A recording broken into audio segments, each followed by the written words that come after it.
ምክንያቱም ስራ አለኝ። ልክ ስራ እንደጀመርኩ ቅዳሜ ከቤቴ ወደ ሜክሲኮ በታክሲ ሄዳለሁ። 1 ብር ከ50 ከፍዬ ሜክሲኮ እንደደረስኩኝ የተቀጣጠርኩት ሰው ካለ ከሰው ጋር ከሌለም ብቻዬን የምወደውን እንቁላል ፍርፍር አዛለሁ። በላዩ ላይ ቆንጆ ቡና ጠጣለሁ። የዕለቱን ጋዜጣና መጽሔቶች በስሙኒ ኪራይ አነባለሁ። የወደድኩትን ጋዜጣ ወይም መጽሔት ገዛለሁ። ጠቀም ያለ ቲፕ ላስተናጋጅ ተዋለሁ። ምክንያቱም ስራ አለኝ። በታክሲ ወደ ፒያሳ አቀናለሁ። አራዳ ህንጻ ላይ አረፍ ብዬ ውሃ አዛለሁ። ለስራ የማገኛቸው ወዳጆቼ ጋር እናወራለን። ቁርስ ካልበላችሁ ብሉ ጠጡ እላለሁ። እናም ለመክፈል ግብ እንገጥማለን። እኔ ነኝ የምከፍለው ስርዓት ያዝ እንባባላለን። ምክንያቱም ስራ አለን። ከዳላስ ሙዚቃ ቤት አለፍ ብሎ የሚገኝ ካፌና ሬስቶራንት ነበረ። እዛ እንሄዳለን። ማኪያቶ ቡና እንጠጣለን፣ እናወራለን። ፒዛቸውም አሪፍ ነበር። ፒያሳ በወርቅ ቤቶቹ መደዳ አልፎ ያሉት ካፌዎች ውስጥ እንዝናናለን። ምክንያቱም ስራ አለን። ምሳ ሰዓት ይደርሳል። ብዙ ምርጫ ነው ያለው። ወደ 4 ኪሎ አመራለሁ።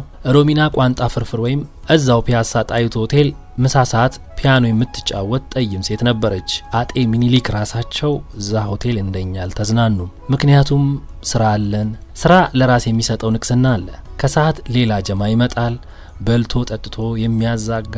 እናንተ ልጆች ይሄን ጫት ተው ብል በቃል ሰማላችሁ እልና እግዜር ለጫት አዋጣ እንዳይለኝ እስቲ አሪፍ ራት ማታ ብሉ ብዬ የሆነ ብር ሸጎጥ አደርጋለሁ። ምክንያቱም ስራ አለኝ።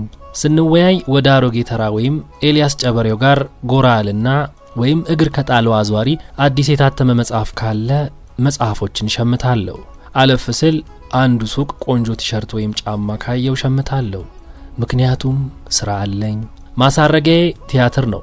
ቲያትር ያለው ወደ ቤት ስመለስ 1000 ዓመት አይኖር እልና 40 ወይም 50 ብር ሆጭ አድርጌ በኮንትራት ላዳ ታክሲ ነው። መግቢያ ላይ ካለች ፍራፍሬ መሸጫ የተወሰነ ማንሳት የማይቀርም። ምክንያቱም ስራ አለኝ። ሩቅ አይመስልም። ከ10 ዓመት ብዙ አይርቅም። እኔ የምለው ስራ አላችሁ ጀምሩና ስራችሁ እንዴት እንደሚያኖራችሁ አካፍሉን።